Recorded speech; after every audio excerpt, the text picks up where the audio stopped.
আবাস যোজনা সার্ভেতে কারচুপির অভিযোগ তুলে বিডিওর কাছে অভিযোগ জানালেন প্রাপকরা। 2022 সালের আবাস যোজনার তালিকায় নাম থাকলেও ঠিকভাবে সার্ভে করা হয়নি। পাশাপাশি কারচুপি করে পছন্দ মতো ব্যক্তিদের বাড়ি দেওয়া হয়েছে বলে অভিযোগ। যাদের দোতলা বাড়ি, মার্বেল বসানো বাড়ি রয়েছে, তাদের নাম রয়েছে বাড়ি পাওয়ার তালিকায়। অভিযোগ তুলে বুধবার কালনা 1 নম্বর বিডিওকে অভিযোগ জানালেন ঘর না পাওয়া 25 থেকে 30 জন। অভিযোগকারীদের দাবি, কালনা 1 নম্বর ব্লকের নান্দাই গ্রাম পঞ্চায়েতের অন্তর্গত নতুন গ্রাম, ঘুঘুডাঙ্গা, আশ্রমপাড়া প্রভৃতি গ্রামে প্রায় 25 থেকে 30 জন বাড়ি পাওয়ার যোগ্য হলেও তাদের নাম বাদ দেওয়া হয়েছে। তারা জানেন 2022 সালের সমীক্ষায় আবাস যোজনা প্রকল্পের তালিকায় তাদের নাম ওঠে, কিন্তু পরবর্তীতে স্থানীয় পঞ্চায়েত সদস্য এবং অঙ্গনওয়াড়ি সহায়িকা কারো বাড়িতে না গিয়েই ঘরে বসেই সংশোধিত তালিকা তৈরি করেছিল। সেই তালিকা থেকে বাদ পড়ে আমাদের নাম। তখনকার সেই সংশোধিত তালিকা ধরেই 2024-এ সমীক্ষা হয়। সেই সমীক্ষাতেও নিজেদের পছন্দ মতো ব্যক্তিদের আবাস যোজনা প্রকল্পের তালিকায় নাম নথিভুক্ত হয়। এর মধ্যে এমনও আছেন কেউ কেউ যাদের দোতলা মোজায়েক করা বাড়ি আছে। এদিন বিডিওর কাছে তারা এ বিষয়ে অভিযোগ জানান এবং তাদের দাবি পুনরায় সমীক্ষা করে প্রকৃত গরিবদের ঘর দেওয়া হোক। কি বলছেন অভিযোগকারীরা শোনাবো, শুনুন।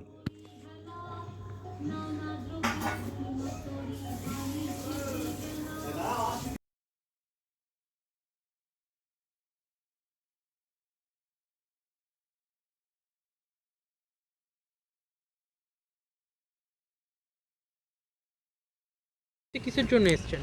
আমরা এসেছি ঘরের আবেদন জানাতে। 2022 সালে 2022 সালে আমাদের নাম ছিল। কোথায় নাম ছিল? ওই লিস্টে নাম ছিল। আচ্ছা, ঘরের লিস্টে? হ্যাঁ, দিয়ে তারপর? ওয়ারি ইনকোয়ারি করে গেছে, সবই করে গেল, নাম নিয়ে গেল, দিয়ে ঘর ঢোকামুখো। এখন পঞ্চায়েত জিজ্ঞেস করছি, বলছে তোমাদের এর নাম নেই। এই নাম বাদ যাওয়ার আগে কোনো ইনকোয়ারি কিছু হয়েছিল? না, ইনকোয়ারি যায়নি, ইনকোয়ারি যায়নি। কোনো ইনকোয়ারি যায়নি। আজকে ভিডিও অফিসে কিসের জন্য এসেছেন? ঘরের আবেদন জানাতে। আমার যে পরিস্থিতিতে বাস করছি, দুটো মেয়ে আছে সিয়ানা। আচ্ছা, আপনার মতন কি ওই আপনার এলাকায় আরো অনেকেরই এরকম সমস্যা? অনেক, হ্যাঁ, অনেকই সমস্যা, প্রায় 30-25-30 জন। আচ্ছা, তারা সকলেই আজকে এসেছেন আপনারা? হ্যাঁ, সকলে, কিছু এসেছে, কিছু বাকি আছে। তাহলে কারা ঘর পাচ্ছে? আমাদের গ্রামে যারা দুতলা বাড়ি, একতলা বাড়ি, তারা সবাই ঘর পাচ্ছে। আমাদের মতো লোক, তারা এত কষ্টতে বাস করছে, আমাদের ঘর নাম নেই। কারা কারা পেয়েছে এরকম দোতলা বাড়ি? সে অনেকই আছে। আর ওই সমুদ্র বাড়ির পিছনে একজনের বাড়ি আছে, ওই যে গোলাম আলী বলে, ওরা দুতলা বাড়ি, ওরা ঘর পেয়েছে। তার মধ্যে আরও অনেকে ওর মধ্যে আছে, অনেকজনাই পেয়েছে দোতলা একতলা বাড়ি, যাদের তাদের নাম এসেছে, কিন্তু অত তো আমাদের নাম নেই। নেই, কিন্তু নাম আছে, কিন্তু সেন লিস্টে নাম নেই।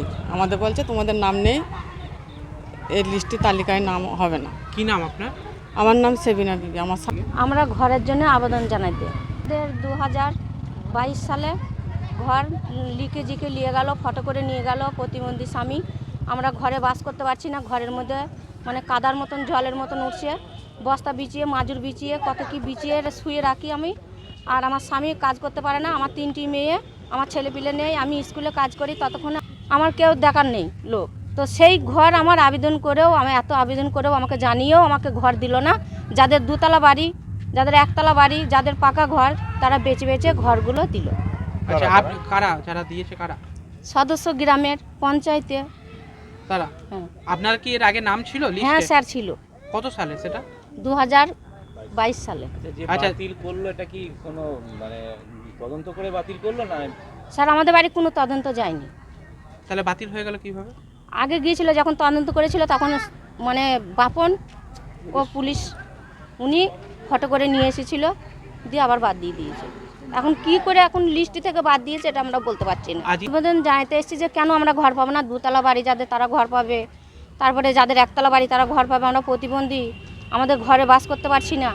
আমাদের ইট, পুরনো ইট আমরা কোনো রকম চেয়ে চিনতে ঘর করেছিলাম, সেই ঘরের ইট খুলে খুলে পড়ে যাচ্ছে। আমরা এখন কি করে বাস করব, সেই জন্য আবেদন জানাতে।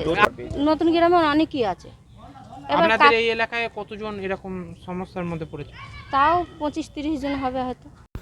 শোনালাম অভিযোগকারীদের বক্তব্য। অবশ্যই চোখ থাকবে আবাস যোজনার এই খবরে। বর্ধমান থেকে সায়নী সরকারের রিপোর্ট, ডেলি নিউজ, কলকাতা।